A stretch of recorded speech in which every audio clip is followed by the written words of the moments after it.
Welcome to The Explainer. Today, we're putting a massive magnifying glass on a piece of technology that literally rewrote the rules of modern warfare. I mean, we're talking about the cruise missile. You've definitely heard the term tossed around in geopolitical news, right?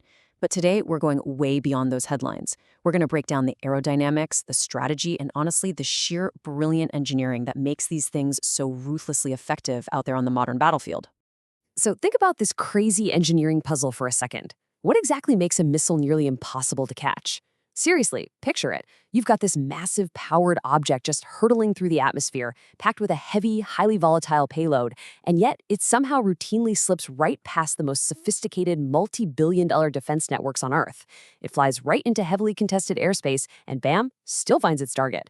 How on earth does it actually pull that off? Section 1. What is a cruise missile? Let's get down to the absolute foundational basics of the technology we're looking at here. Okay, let's dive into this, because the absolute defining characteristic of this weapon is its flight profile. Look at how it just hugs the coastline there. A cruise missile is specifically designed for what we call nap of the Earth flight.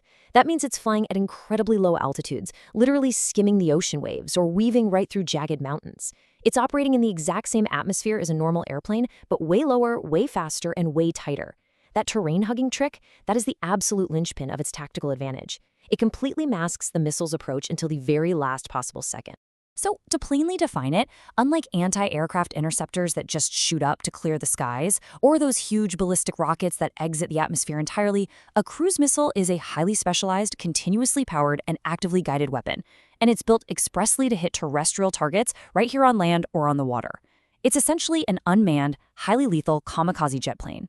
The engineering focus here isn't just about making a huge explosion, it's entirely built around surviving the journey through heavily defended, hostile airspace to deliver a precise blow.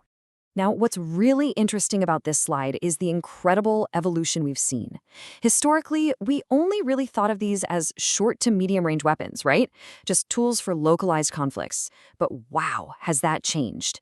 Advanced modern models have totally shattered those old limits, boasting intercontinental, long-range capabilities now.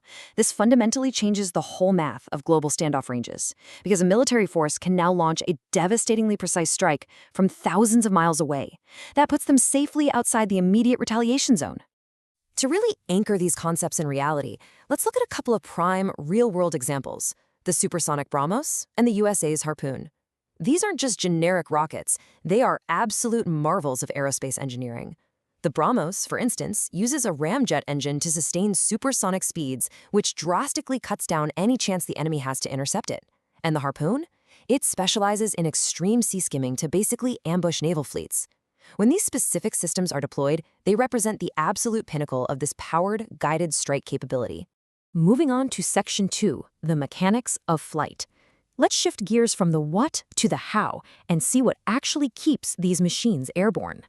Okay, so unlike a ballistic missile, the ones that rely on a gigantic initial rocket boost to shoot up into space before plummeting back down, a cruise missile actually relies on air-breathing jet engine technology. We're talking sophisticated turbofans or turbojets here. It literally flies exactly like an airplane, sucking in atmospheric oxygen to burn its fuel.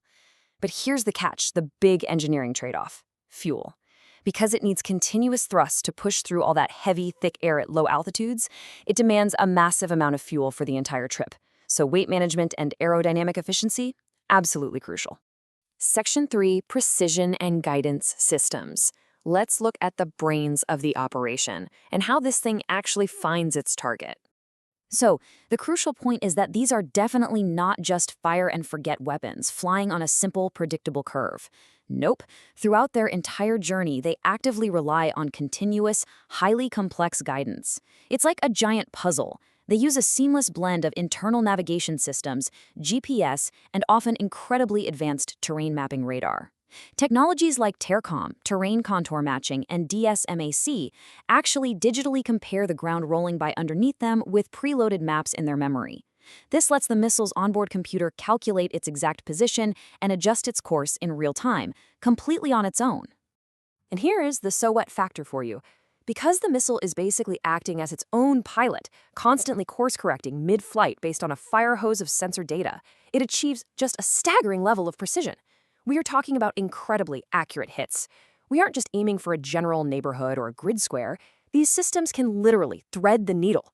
They can hit a specific air vent on a hardened bunker, or zero in on one specific weak point on a ship, exactly as programmed. It's wild. Section 4. Evading interception. Let's talk about how these weapons actively slip past advanced enemy defenses. Now, this is where the engineering truly outsmarts the defense. By fully committing to an ultra-low altitude flight path, hovering just mere feet above the ocean waves, or aggressively banking through tight mountain canyons, the missile fundamentally alters the geometry of the battlefield. It uses the Earth's natural topography as a literal physical shield, just staying completely buried in the background noise of the environment. And because of that low-altitude flight, they become incredibly hard to detect. You see, traditional early warning radar systems rely on a clear line of sight, meaning they are hard-capped by the curvature of the Earth, the radar horizon. By intentionally flying well below that horizon and hiding in all the ground clutter, the missile is functionally invisible to long-range radar sweeps. The operators just see static from the trees or the waves, allowing the missile to close the distance undetected for almost its entire journey. So, the end result? Because they remain unseen for so long, they are ultimately very, very difficult to intercept. By the time a defense system actually spots this incoming threat popping up over the radar horizon, it is terrifyingly close. Your engagement window shrinks from minutes down to mere seconds. There is barely any reaction time left for tracking computers to calculate a firing solution, for anti-air batteries to lock on, and for interceptors to deploy and successfully neutralize the whole shebang.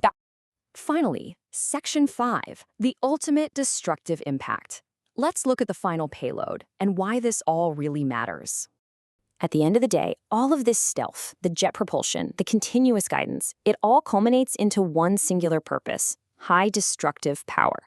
Whether it's carrying a heavy conventional high explosive meant to bust open a deeply buried bunker, a specialized armor-piercing charge to cripple a warship, or even a strategic nuclear payload, this platform reliably delivers undeniably destructive power right past the enemy's shield.